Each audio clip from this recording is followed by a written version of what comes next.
Welcome to AAPC Social Hour for November 8th, 2023. And I am Alex from the AAPC National Office. I have my friends Corella, Karen, and Donna with us. Hey, guys. Yes. Hey. And I see us on the Facebook page. So we did it. We're live. Yes. Yes. And we've got 11 of our friends with us right now who are watching. Okay. Hey, let us know who you are, where you're at. I need to know where Donna, Corella, and Karen are. We'll start with Corella. Where are you located, Corella? I am in the wonderful state of Virginia. So I'm in the Northern Virginia, Washington, D.C. suburb area. Okay. All right. Yeah. And does it feel like winter yet? No. Actually, it is about 60 degrees today, and tomorrow it'll be about 80 degrees. Oh, man. That sounds amazing. Yes. Yes. Before we go to Donna, I'm going to give a shout out to a few of our viewers. Sharon Oliver, she's with us live from Tennessee. Hi, hey, Sharon. Sharon. And Kiwanis Mitchell. Hi, Kiwanis, where are you at? Let us know where you're from, where you're watching from. Heather Cleveland in Indiana. So Okay. I didn't think about that. That's a Hey, tongue Heather. twister. Amy Washburn in New York. She's probably feeling the warmth that you are, Corella, up that direction. Yes. Nicole Yes. West in Baltimore, Maryland. I have never spent so much time. Baltimore. This year, I had 2 trips to the Baltimore area because I'm a huge Orioles fan. So Nicole, I hope you like the Orioles, but I went out to Cambridge for a little bit and hung out with Brenda Stevens from our BOD.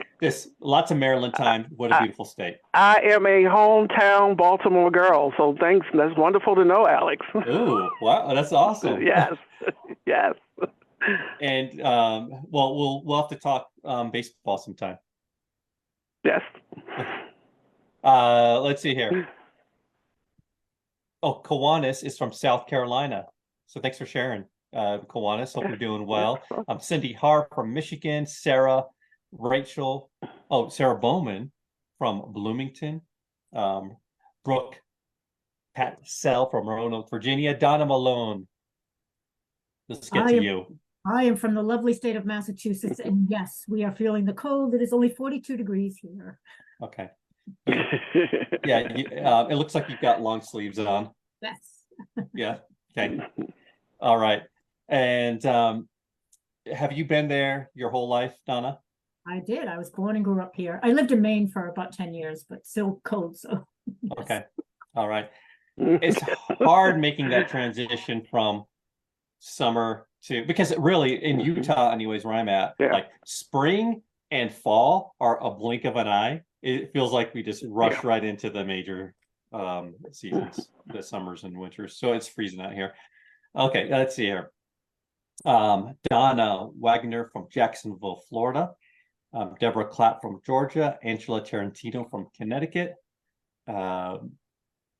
Veronica Nickel from Las Vegas. And we're looking forward to Las Vegas, you guys. Veronica, if you did not know, our national conference is in April in Las Vegas. The conference itself is in the Caesars Forum Convention Center. So we hope to see you there. Karen, where are you at? I'm in the great state of Tennessee, in Cleveland, Tennessee. And we are having, yesterday was a record high for us in the 80s. And today, oh, wow. It's going to be 82. And then this cold is coming on the weekend. But hey, enjoy the warmth while you can. I have a confession to make, you guys. I'm going to do this live for everybody. I put on my Christmas lights on my house this past weekend. And we have like a 10-foot inflatable snowman. I don't buy that kind of stuff. My stepdad is a gatherer of things. Says, do you want this? I'm like, why not? So on Sunday, I had that thing inflated, and I was waiting for the text to come in from my neighbors saying, "What are you doing? It's too soon for this," but no one said anything. So, And Alex, where are you from? I am just outside of Salt Lake, about 30 minutes north, and it's beautiful. I talk about Utah a lot because I love it. Have you guys all been to Utah? I have, actually. No. Oh, we need to get you guys out here. No. So Donna knows how it works. So we have a mountain range called the Wasatch Front, and the cities run all along the front of it for 100 miles or so, all the major cities of Utah. And so we got the mountains right next to us. Snow has been coming about halfway down the mountain range, but then it melts in a couple days. But anyways, that's just a sign of what's to come. So trying to prepare here, not ready for the cold. Now, the three of you, Donna, Karen, and Corella, you guys are members of our National Advisory Board. Is that correct? That is correct. Okay. I know there are different committees and different roles for our NAB members. Would you guys just share a little bit about what your role is on the NAB? And I'm going to start with Karen. Oh, okay. This is my second year on the NAB, and it has been really an eye-opening experience for me. I'm on the Career Development Committee. So we meet once a month. We do a lot of things. We talk about Mentor City and help, our goal is to help individuals develop their careers. You may go into something wanting to do this kind of coding or whatever, and then you may all of a sudden decide, oh, this is really for me. And so that's what we do. It has been really a great experience for me. AAPC, I've been a member of AAPC since probably 99, telling my age here. I've been certified since about 2001. So quite a while with AAPC and enjoying it. Karen, 1999 feels like yesterday. No, it does not. It doesn't for you? Oh, but you know what? Things have changed so much. You all will agree. In coding, I mean, years ago, it was, we knew that our payers were going to require certified coders. And so we wanted to have those so we could, to really, help get our claims issues resolved and everything. And so now it's just really turned into so much more with all the different certifications that are out there. And I've got a couple of them and working on the third one right now. And so it's just been a really great experience. Yes. And we know that AAPC, we used to go by a full name, the American Academy of Professional Coders. And just speaking to that, what you just said, Karen, that because we represent and support and certify so many different areas of the revenue cycle, healthcare revenue cycle, that we now just go by AAPC. Yes. So I'm going to ask Donna next, but before you share, Donna, I just want all of our viewers to know, in about 20 minutes, we have some major giveaways, and I'm going to tease you guys. I'm going to share what we're going to be giving away. We have one HealthCon registration to give away today for in-person live HealthCon. So stick around. We have 5 webinar vouchers, and we have 5 movie night kits, and that will include some swag, some AAPC swag, some treats, and just the perfect thing to watch your favorite rom-com on a cold winter night. If you haven't seen, our Black Friday month is kicked in, and we have our theme is rom-com. So hope you're enjoying that. If you've seen any of the videos, it's been an awkward experience. I'm not an actor, you guys, but they kind of forced me into that path. So, but it's been fun. All right, Donna, what is your role with the National Advisory Board? So, well, first thing I'll say, we rope you into doing a lot of different things, Alex. Yes, we do. This is also my second year, and it's been really great opportunity to serve. I'm part of career development as well as the membership committees. I love and really excited, can't really share at this point, but really excited about what we're working on from the career development sort of component of the committee, and really where we're going to take us to the next in the next year. So really excited about that. And it just really kind of helps. I speak a lot at a lot of the chapters. You all, I'm sure, have known or seen me at some point or another. So this really gives me that opportunity to now take this to the next level. So really excited and really honored to be part of the National Advisory Board with my colleagues here. Awesome. This is Donna's first appearance on AAPC Social Hour. So give her a little shout out in the comments. So excited to have Donna on. And just a reminder for if you missed the message, we're giving away a free HealthCon registration at 5 webinar vouchers and 5 movie night packs in about 15-20 minutes. So stick around with this, everybody watching. Want to give a shout out to Kim Chavez in Sacramento, Stacy in Texas, Stacy Kyle Littmeyer. Let's see who else we have that jumped in. Missy Carr from South Carolina, Gina Kazmarek from Parma, Ohio. Corella, what is your role with the NAB? Just like these ladies, I am also in my second year on the National Advisory Board. It has been, just like Karen said, an absolutely eye-opening experience, very rewarding, definitely. I am also on the Career Advancement Committee with Karen. So we've done a lot already with Mentor City as far as our mentorship program. I am currently working with the AAPC because I want to advance our AAPC Project Xternship program. That is a program that is near and dear to my heart. I have been a host site for that program probably for over 20 plus years and have seen probably over 200 coders go through my program and are now gainfully employed in our industry. So I am a true proponent of that program. It is a win-win because it allows both, the coder to get that real world as well as the employer gets the kind of experience of having a certified coder around as well. And so I'm looking forward to advancing that.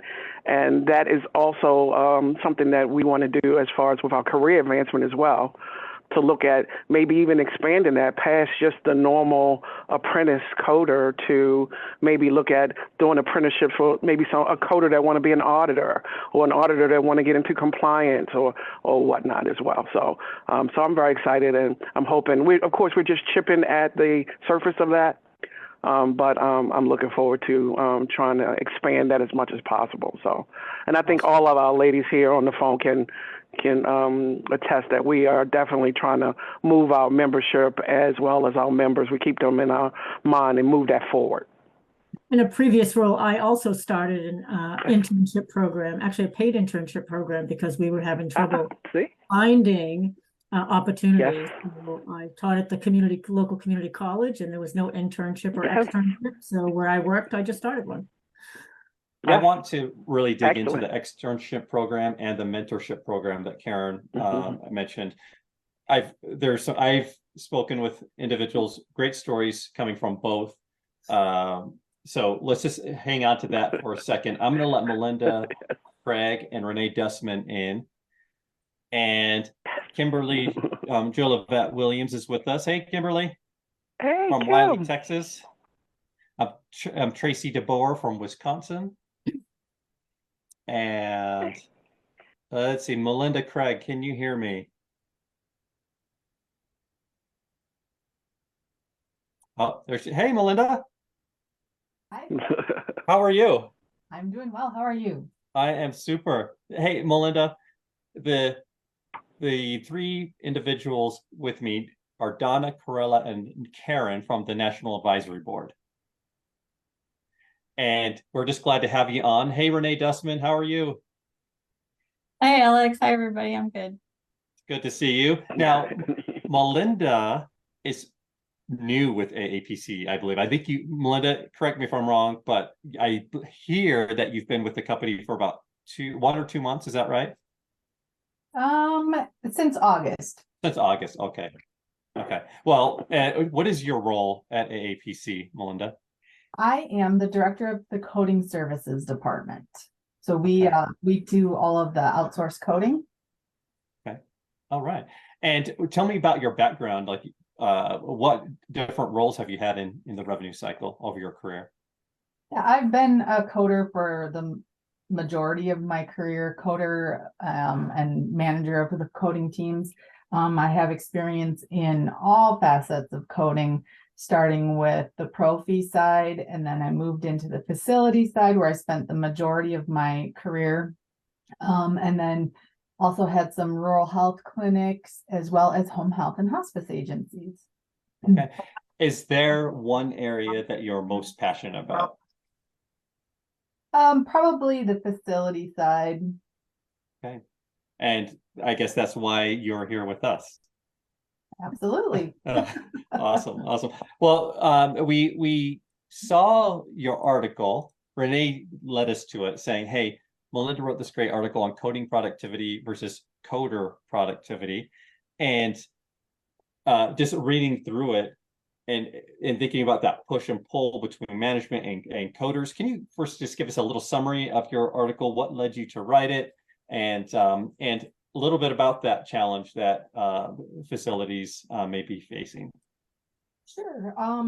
So as a coder myself, many years ago, I know that was one of my frustrations whenever I get my productivity report and you know, there's all these great expectations of this fast coding. And it's like, well, yeah, I can code really fast, but then you're having me do all this abstracting or charge validating or collaborating with other departments or providing education and this and that and the other thing. So why is that counting against me with my productivity? So when I became a manager, it was like my quest to right that wrong. And all my teams, I created a different productivity tool to encompass everything that the coder is doing. And then when I moved into this role, it was just something just to get out there, because I know a lot of people, a lot of different coding leaders in the area always seem to ask, well, how do you track your productivity? What do you do for your productivity? And you know, a lot of the software systems have reports that you can use, but again, that's coding productivity, not coder productivity. And that's where that frustration lies. So just kind of wanted to get it out there and you know, for other people to kind of start pondering like, maybe those coders do a lot more than just coding, and give them the credit that they deserve for it. Okay. And I feel like that there needs to be a lot of communication between management and the coding teams to implement something like that, and to I guess to bring cohesion between groups. Do you feel like that those talks are usually well received?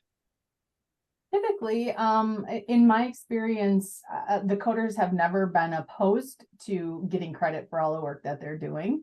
The tedious part, the compromise comes in, is having to do a time study, which is always time consuming and tedious, no matter who you are, no matter what type of coding you're doing, whether it's pro fee, facility, home health, hospice, whatever it is, it's tedious to do.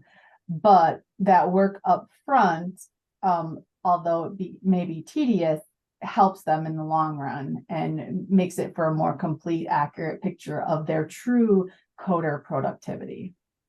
Okay.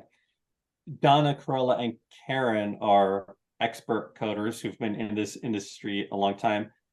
Have you guys yourselves seen these types of issues that struggle between management and identifying coder productivity versus coding productivity?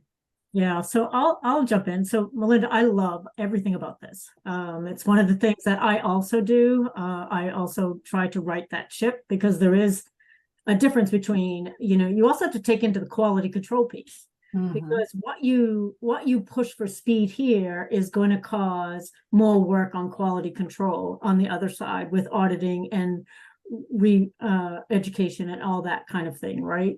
So that's one of the things I do as well. So I also have a productivity tool, and it really allows ownership of my work, right? So as the individual coder, CDI, whoever is doing the work, it relies on them to take ownership. So if you're in a meeting with me, that shouldn't count against your productivity. So they have that ability to actually put that on their trackers. It automatically comes off of their productivity hours. And at the end of the month, a year, etc., I have not only the individual's productivity, the team's productivity at a month level, at various different cadences that I need to be able to message to our leadership. And then the other piece to that is the quality piece. And I think that's one of the things people forget when we talk about productivity. Are we managing productivity to ensure that our folks can actually do good quality of work? Or are we setting it so high? And I've seen some astronomically high productivity, which scares the bejitters out of me, quite honestly, because I just don't see how a person could actually meet that and actually do good quality work. So we always have to balance those two. And I think when you present that to leadership, to your question, Alex, I think that's where you win them over, right? Is about really that good quality. And you don't want to have to touch it 3, 4, 5 times if it's not necessary. So that's my experience. I'll pass it off to my other colleagues. Well, I'd like to say too, I agree with you all on that. Now with me, I'm an administrator, and I felt it was very important years ago to become a CPMA so I could audit my charts a little bit better. And I also had my billing manager do the same thing. She's a certified coder too. And I guess sometimes we're in a small practice, but in small practices, my billing staff just doesn't code. They do it all. And so you can't really put some kind of thing into that because they're talking to patients about their accounts. You know, they're having to get records from the hospital or the surgery center that we do procedures at. And sometimes we're not getting path reports. So you have to factor all of that into it. And just everything that they do, posting insurance payments, patient payments, working denied claims. So it just depends on where you're at. But if you're only doing coding, the biggest thing is, again, touch it one time. Take your time, do it correctly, because if you're having to touch it 2 or 3 times, then that's really costing you money and costing you time. I spot check, like my billing manager fractured her foot, so she's out on medical leave. So there's only her and I that do hospital charges and office charges, believe it or not, because what we do is we audit everything before we send it out. And we just feel better doing that, you know. And so because with hospital charges, we have a lot of E&M visits, but we also have procedures too. So my other starter, I have 2 certified coders, and she does all the outpatient billing and posting of money and verification of insurance plans and working the age. But so it depends on what you do in your practice. But I totally agree. You don't need to touch a chart, a claim, you know, an encounter more than one time unless you have to. Love that. Before I ask Carla her thoughts, Jordan Duncan says quantity or quality over quantity. So I think that is resonating with what Karen spoke about.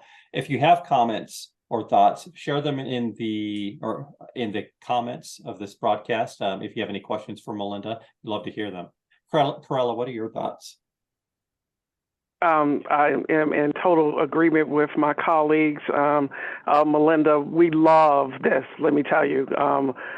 Anything that focuses on productivity, that's what is, of course, driving. You know, this is a business. So, you know, that's, of course, is our engine, if you will, of getting these codes out. But just to elaborate more on what Donna was talking about as far as the quality piece, that's the piece I kind of deal with on my end here. I work for a large ACO, and we're looking at the quality of our coding. Yeah, you know, everybody's under pressure to put it out. But when it really, does it pass the smell test? Are we really coding to the accuracy levels? Is our documentation reflected in what we are coding out? And that's kind of what my focus is. So I understand the productivity, but quality is so key in that. And the way that Melinda is capturing it, it seems like that the coder can also get credit for their kind of their quality checks as well. along with the code. It's not just about assigning the code, but we got to look at sometimes the pair policy rules, LCDs, NCDs. You might have to look at CCI edits. You have to look at so many other things other than just the code if you're using the coding for billing purposes. So yeah, that's just my 2 cents of just, again, kind of echoing what Jordan already said of the quality over the quantity. And when you allow that in your productivity schemes, in your methodology, when you set this stuff up like Melinda has done, that's what we want to see. We want to see where someone is taking in consideration all of the coders, other things that they're doing in addition to just kicking out codes. So well done, Melinda. Thank you. And if I may add one thing, the importance really is, it really is important for us to have productivity. Because what that allows us to do then is to understand of the team we have, what is the amount of work we can commit to, so that when another entity within our organization comes to us and says, we have this new project we'd love for you to do, then as leaders, we're able to plug that into our metrics and see, okay, well, with the current team I have, I'm able to take on this amount more work.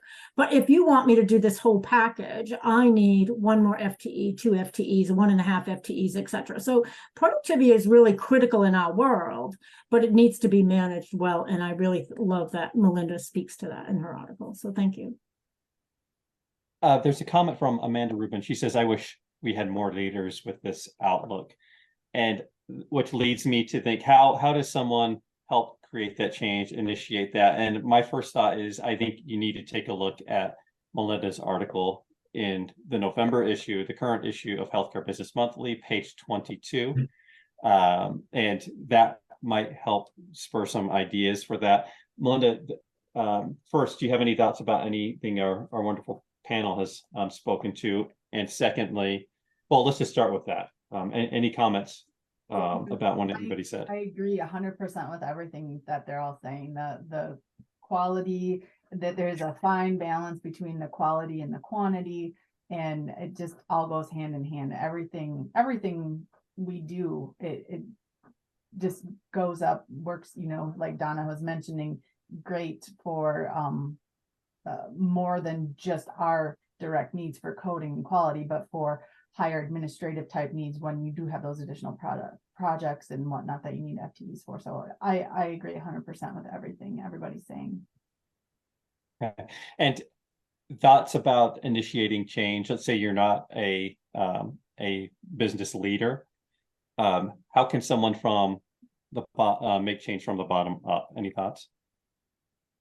Well, I was always a squeaky wheel and when I was a coder before I was in a leadership type role, and the squeaky wheel gets the oil. So if there is somebody listening that is a frontline coder and you feel that your organization needs to make some sort of change like this, just talk to your talk to your supervisor, talk to your leader, and you keep bringing it up enough, they're going to bring it up to their leader, and so on and so forth. And eventually you'll get the change that you need and want.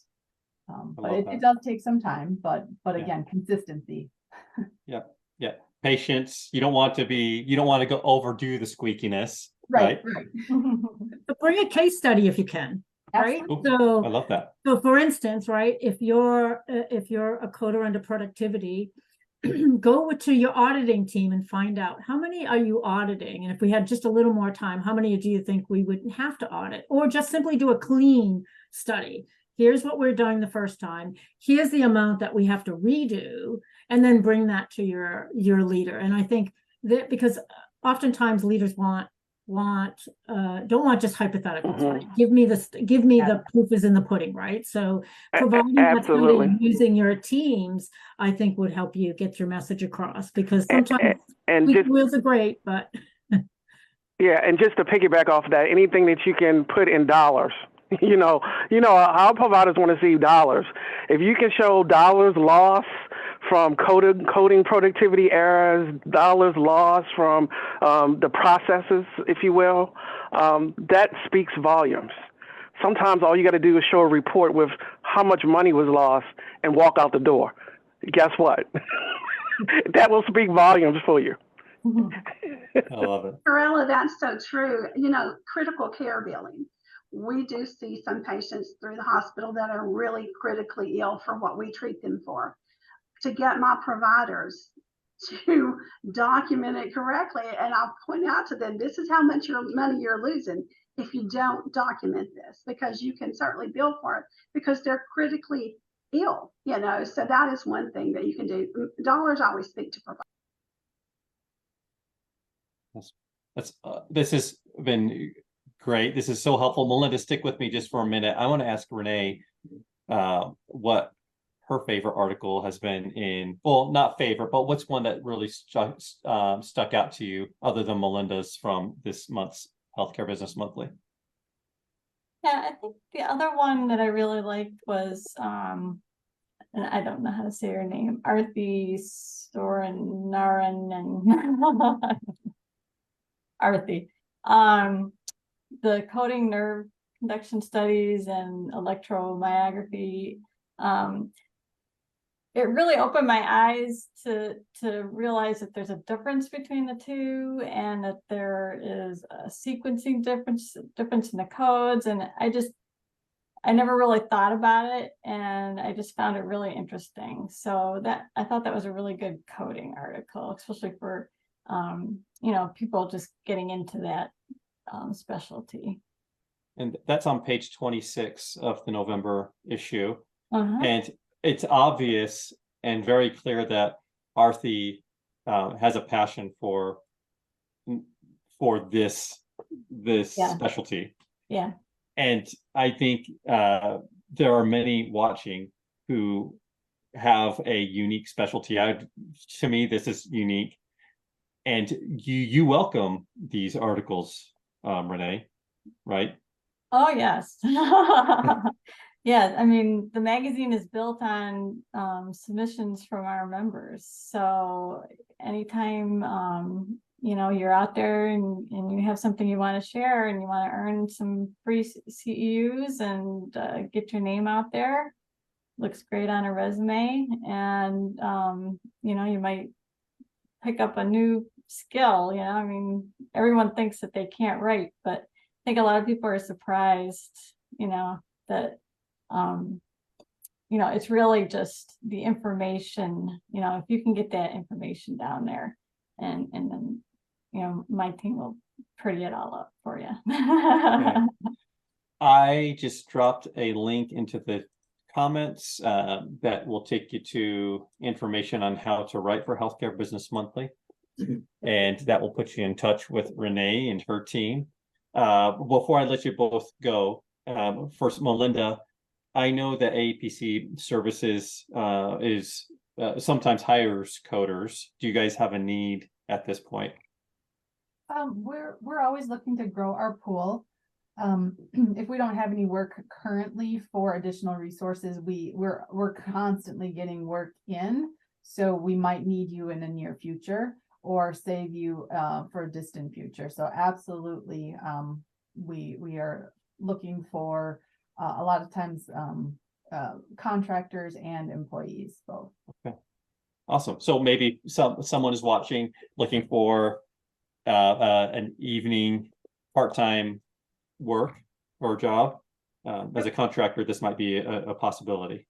Yep, and all of our coders have at least 5 years experience and have at least one credential. Most of them are multi-credentialed. Okay, and your team focuses on facility coding specifically, is that correct, or is it all? It's all coding, all Okay. the coding. Yep, so we have separated out the auditing services and the coding services, and my team is the coding services. Okay, all right. And our Black Friday theme for this year is rom-coms, and we're about to give away a bunch of amazing prizes in just a minute. But Melinda, are you a rom-com fan? I don't even know what rom-com is. Romantic comedy movies. Oh, Yeah. I'm with you. I didn't know either. Yes, I do like them. Okay. Do you have a favorite? Oh my goodness. Put me on the spot here. That's right. This is the important stuff, Melinda. Oh Like gosh. Sleeping with Seattle or something like that. Oh, Yeah. In Seattle. The Notebook. Yeah. That's not really a comedy though. Gosh, I don't know. Okay. But you're not opposed to the rom-com romantic comedy genre. Yeah. Correct. Okay. All right.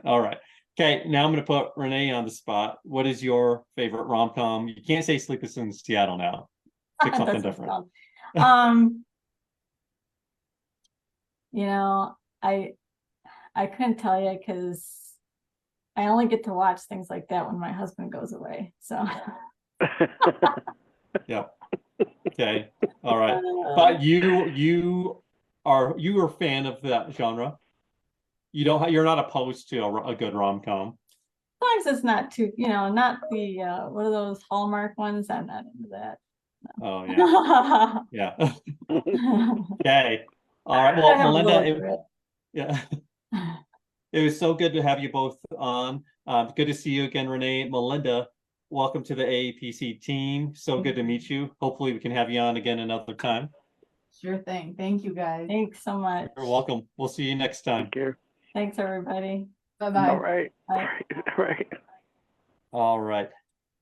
Kimberly Jolivet Williams says, "The ugly truth is minds." Is that a movie? You guys know? Okay. Yeah, I think it is. Is it? I think it is a movie. That Yeah. must be her favorite rom-com. Let's see. Okay. I hope it's not something. Yes, she says yes. Okay, there we go. Yeah. I know like a few of the big ones, Yeah. but yeah. All right. I'm a Pretty Woman fan. That's Yes. one of my favorites.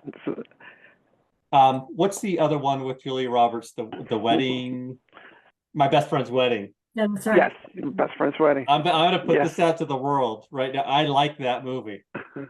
So I hope I don't lose any guy points. That's Yeah. two things now. You put your Christmas tree lights up and Yeah, yeah.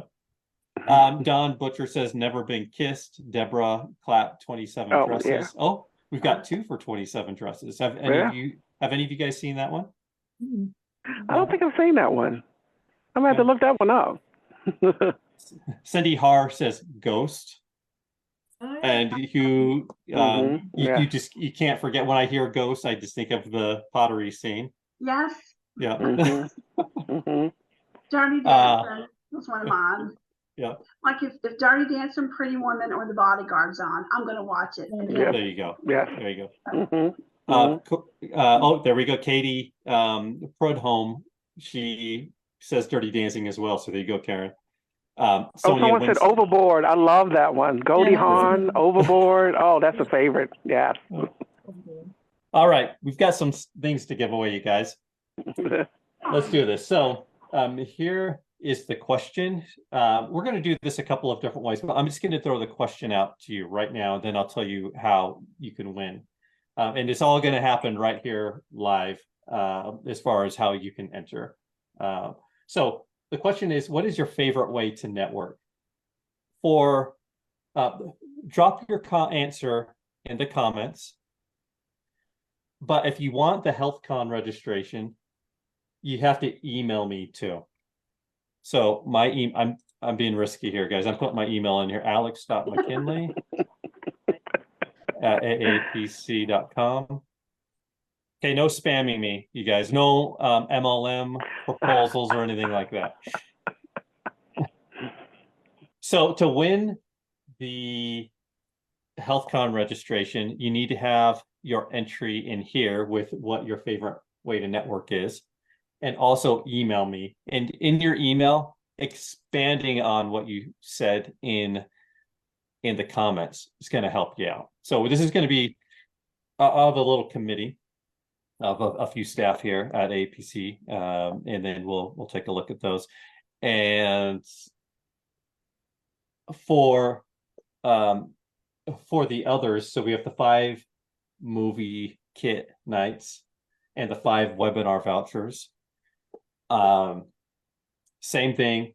We will do those randomly, here's how I do random, you guys, because we've had so many contests, and I could spend last year we gave away so much stuff. We gave away like 50 e-newsletters, and it's tough to fulfill all those, but and even find winners. So what I'm going to do for the 5 movie night kits and the 5 webinar vouchers, I will have everybody who entered in this chat, they will I'll just number them in order from first to last, and then I'll just do a number randomizer. So I'll have 10 things to give away there. Lacey's asking for my email again. I'm gonna put that right back in the chat. But for you watching, it's alex.mckinley@aapc.com, and I'm putting that in.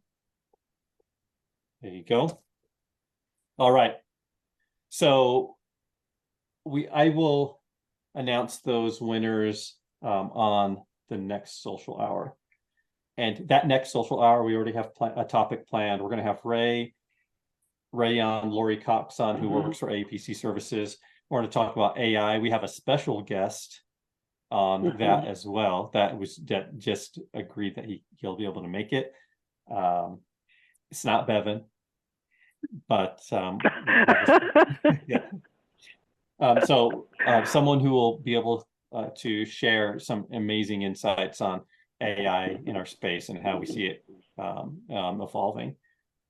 And just for you guys, next week is not a social hour week, but I will be putting, we have a special something that we want to announce. So, and we're going to have a Facebook Live for that same time on next Wednesday. At 11 Mountain Time.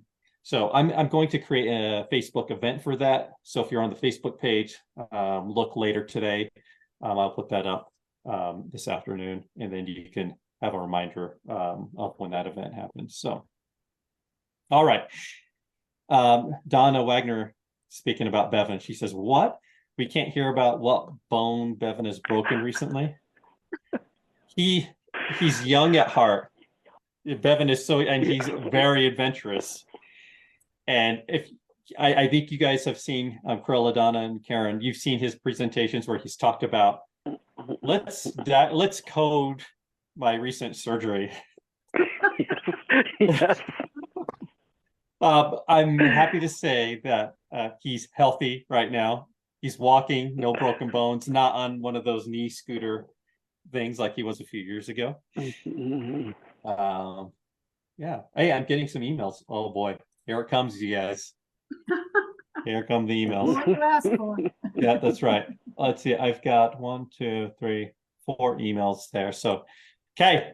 So we have the contest taken care of. Just to reiterate, if you want to be entered in the free HealthCon registration, it is for in person.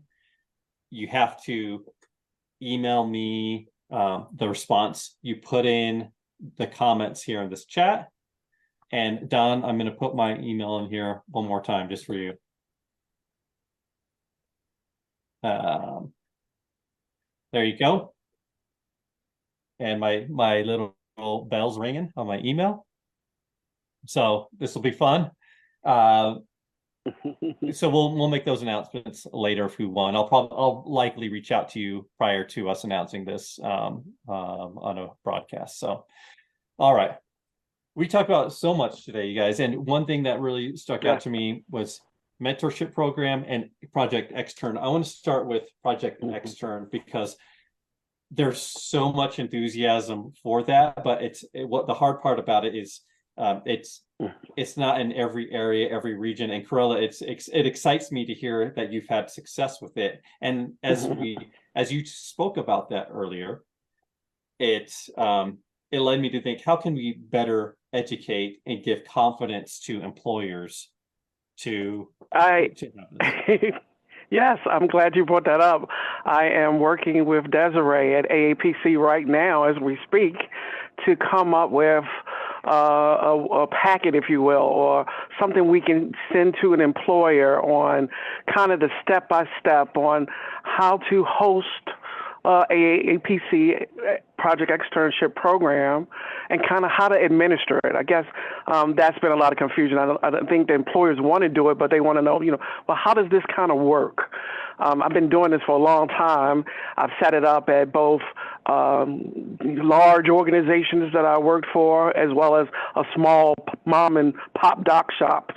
It works in either type of facility, practice location, and so I'm actually working on an article right now, and I'm working on working with AAPC to come up with like a step-by-step to welcome it to employers. I think employers may be a little they think it is more labor intensive than it is, or they think that it may I don't know what they think. So we want to definitely just kind of clear out what everyone's thought process is of project externship, and recognize the benefits of it, and making it really easy for employers to kind of sign up on it and do it.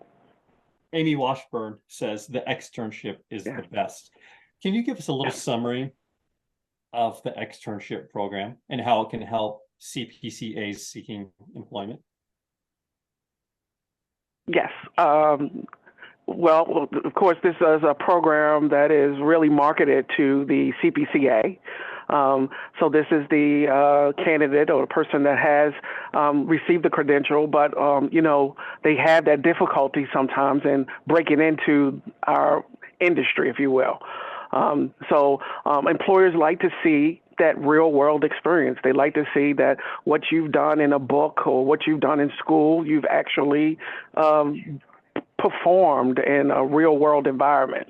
So having opportunity for that candidate to hook up with an employer who hosts this program, brings the employee on, and it may not necessarily be coding. Healthcare revenue cycle is huge.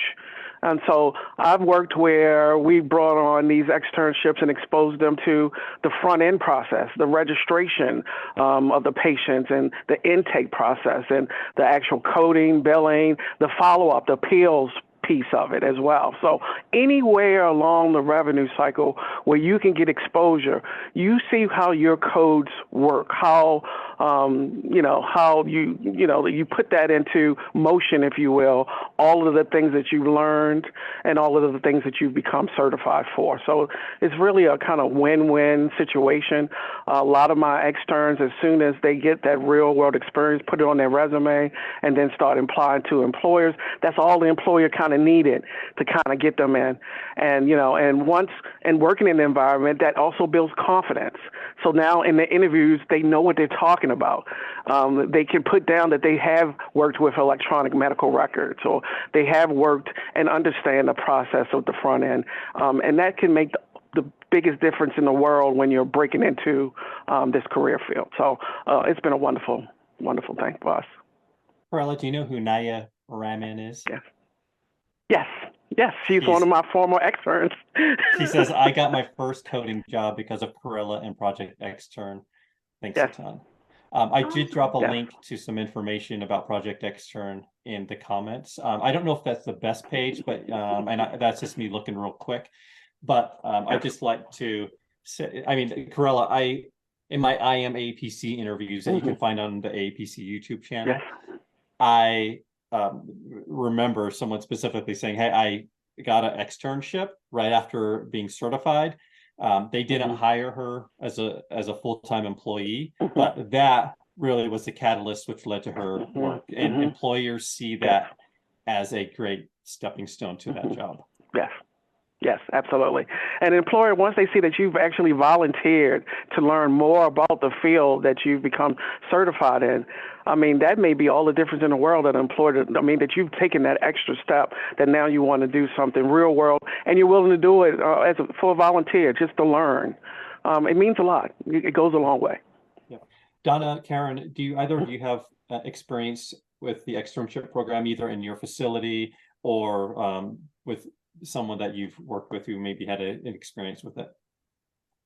So go ahead. I don't. Now, what I have done is with our local community college, we take their students here in our practice, whether they're medical assistant students or sometimes they do a coding and billing thing at the college. But we do take those students, and I've actually hired some of them in the past. So it does work. It does work.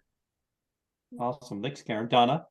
So I haven't been part of the actual externship program, but we created one in the past myself. And one of the things that I also did was, if you've completed your formal training and you're in between that and taking your test, we'll take students up to that point as well, and really help them study and prepare for their exam as well. And then we did the same. I love that Corella did a much broader spectrum, right? I think that's the challenge sometimes, but I'm in value-based care. It's been where I've spent probably 99% of my career, but even though we were in value-based care, we taught more broadly, making sure people understood the E&M and the service codes as well as other components. So, but we had, and then we either hired them ourselves or I helped place them in Massachusetts, because that's where I am. But we've had great success with that program.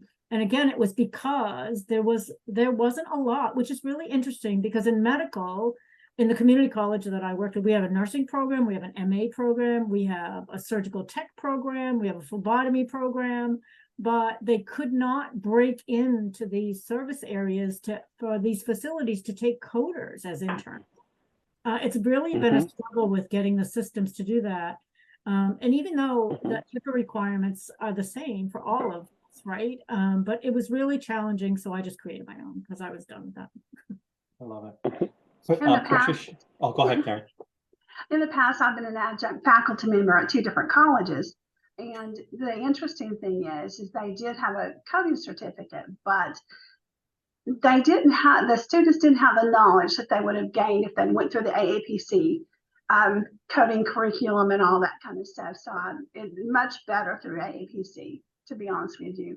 And they really do understand it. They get the training that they need to go through there. And that's kind of, and one of the things that I'll tell you all, if you are a CPCA and you're trying to break into a practice, and if you're you may be in an area where there's only small practices and not large practices. And like I said earlier, our coders do the whole gamut of billing, and then they cover the front desk even. Take that job in that medical practice, whether it's in medical records or whatever, get your foot in the door, because you never know what's going to happen. They may have a coder that leaves, and they may look at you because you're a coder, and they may try to put you in that position. Because I always tell people, be a sponge. Learn as much as you can. It's going to help you in the long run. And that's truly absolutely what I've done my entire life. So I think that helps. Corella, I'm trying to look through for a good page for our audience to get to for the Project Xtern program. It may be in an overhaul right now. It is currently in an overhaul. Yes. Okay. So if they went on the website right now, they'll get one of those 404 error pages, because they're in the process of rebuilding that page. And we want to put out some of this information about hosting a site, because that's always been kind of the Achilles heel to the program, is not having enough host sites. So it's just like the mentorship program. You have lots of mentees and not enough mentors. And with us, we have a lot of people that may want to take advantage of this, but just not having enough sites. And so it was kind of, didn't get promoted as much because we didn't have enough sites to put everyone in. And so we want to kind of refocus it and then really put out an effort in really recruiting host sites. And making that a more robust program. So yes, definitely. Okay. All right. So more to come from that, but we've had success with it just in selected areas, trying to expand it. So hang tight with that. A few of you are asking for my email. I just dropped it in again. So just on the contest, I've had a lot of dings over the last little bit on my email. As soon as this broadcast ends is when the entries are done. So if you don't get your entry in before we end, then you're out of the contest. So if you're watching this on our YouTube channel or listening to it on our podcast later, you are the contest has ended. Sorry, guys, for those who watch this later. All right. So many great comments. Okay, put here. Corella is the externship superstar. Patricia Kayambadi says, as a newly certified coder, I didn't know how to get into the workforce. Corella has given me an opportunity to extern with her, enjoying the process. That's awesome. So love it. All of my Xterns, I love them. That's right. Oh, it's so great to see such great feedback about that, and I'm excited to hear that it's being revamped, and there's so much happening with that. Yeah. All right. We're about out of time, but Karen, we're going to talk about the mentorship program. We talk about it a lot on Social Hour, but would you just give us a little overview on that? Who can benefit from that? Is it for recently certified members or veteran coders? And then I'll put a link to the mentorship program in the chat as well. Absolutely. And, it's really for anybody, because you could be in this field, you could be a coder, but then you decide you want to go into something else. You want to look at, let's say, a CPCO or something like that, and you may need a mentor for that, or you're just struggling. And the goal is to match up mentees with the mentors, and so I think one of the biggest things that we can do is help each other. And that's what the mentor program is all about, is that we can help you understand a little bit more, because it is complex deciding what you want to do in life, and the doors that may get slammed in your face in the early on, don't get, don't look at that. Keep your eyes open, keep moving forward, because you never know who's going to need you. But I think with us, with the mentor program, and Corella probably can comment a little bit more on that, I think it's for everybody. And it's just, I love to help people. I would rather give than to receive. And so what I can do, and that's why I love to teach, because I'm helping someone do better in life. So I think that that's a great thing that we can do and offer to you all. And, look at what experience that we've gone through. There's a lot of us that have been around a while, and, we've had bumps along the way too. So I think that's mainly it. Just understand that we're here for you.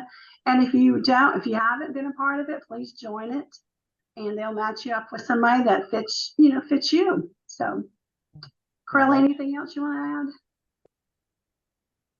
to add? I think that you have wrapped it all up in a big bow for us, Karen. Thank you. Donna, do you have any thoughts about any of this, and even thinking beyond? Because there are those who they would love an externship program now, but it's just not ready for the relaunch yet. Any thoughts to those who've recently certified, seeking that first position? What would you tell them, Donna? Yeah, I think I would echo some of what was already said, right? Just keep applying. It doesn't matter if it says 2 to 3 years experience, apply anyway. There are those folks out there like myself that are looking for other skills that will get you to be able to, I want to know, do you have, are you professionally driven? Are you, do you have commitment to detail? All of those things, because that will I can teach you coding. I can teach you that part. I can teach you the job. So, but keep applying. I will say about the mentor program too, if I may, is, it's really amazing what you can do in this career as a CPC. Whether it's CPC, CRC, CPMA, CPCO, there's like such an amazing avenue for all of us here in this career path. And I think having a mentor, being able to guide you, to be able to show you all of those available options and job descriptions is really, I think, a value out of the mentor program. And when you think about where you want to work, go onto the site themselves. So there is Indeed and all of these sort of job sites to use, but I also encourage people to go on the actual provider system site. Health plans is another area where coders forget that those are actually jobs there. Anywhere that seeks healthcare, you know, nursing homes, your skilled nursing facilities, your rehab facilities, all of these places have healthcare, which means they submit claims. So they need coders, they need billers, they need all of us to be able to keep their business moving forward. And so just don't close the scope of your work. And then the last thing I'll say is one of the things that I do with my students every semester is I whiteboard. I pick 3 students and I ask them what they're currently doing. And then I write the skills down of each of their jobs. And then I translate that to the skills that are needed for a coder, a biller, etc. And I actually show them that you're already using a lot of those skills. And that if you can embody that story, when you go to your interview, it's like, oh, yeah, absolutely. This is my first coding job, but I've had this skill. I've used this skill here that will transfer very well in doing this work. So I really think it's really being able to, and it's not so much selling yourself, it's believing in yourself, that these really are transferable skills.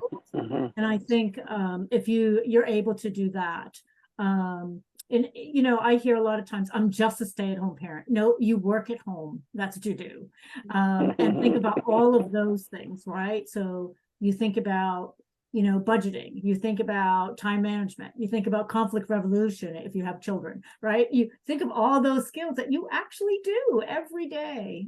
It will transfer to a job and a career choice. So either one of these programs is awesome. Yes.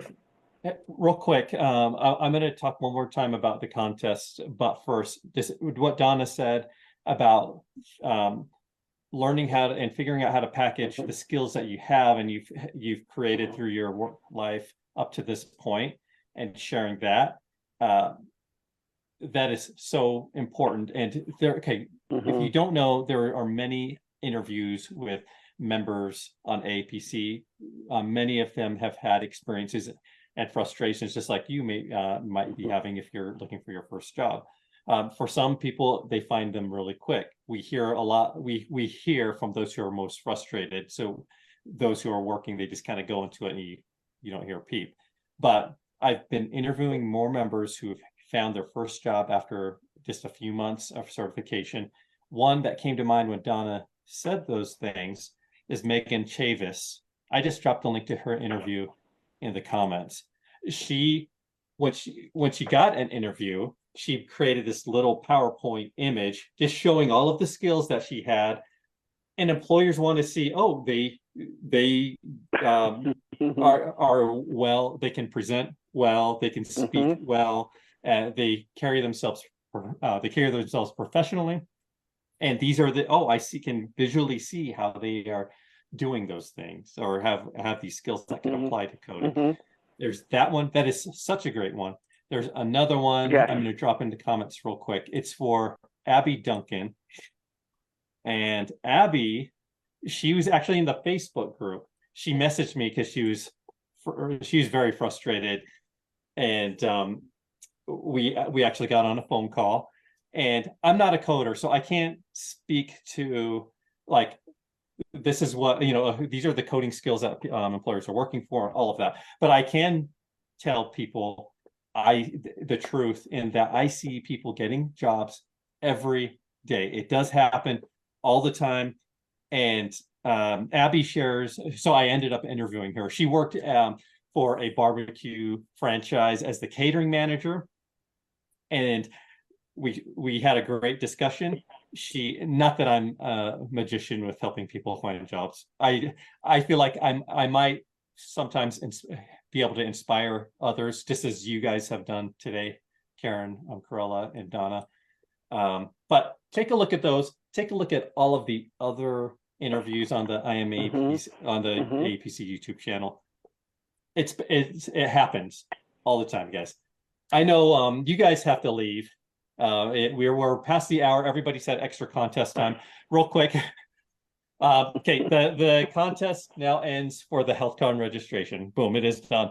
I will go through the comments today, or this week. I will go through the contest, the comments to pick our 5 webinar voucher winners who've responded with what is your favorite way to network, and this will be random. Same with the 5 movie night packages, random. I'll just pick them from the comments, and then I'll pick me and some others will choose our HealthCon registration winner from the emails that I received. Corella, Karen, Donna, thank you. Yes. You're amazing.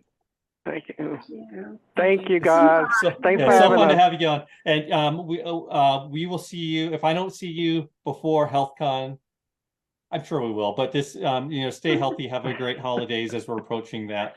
And you guys don't leave real quick. Everybody, we'll see you this coming Wednesday. We'll have that special announcement, and then 2 weeks social hour again. Bye, everybody. Bye.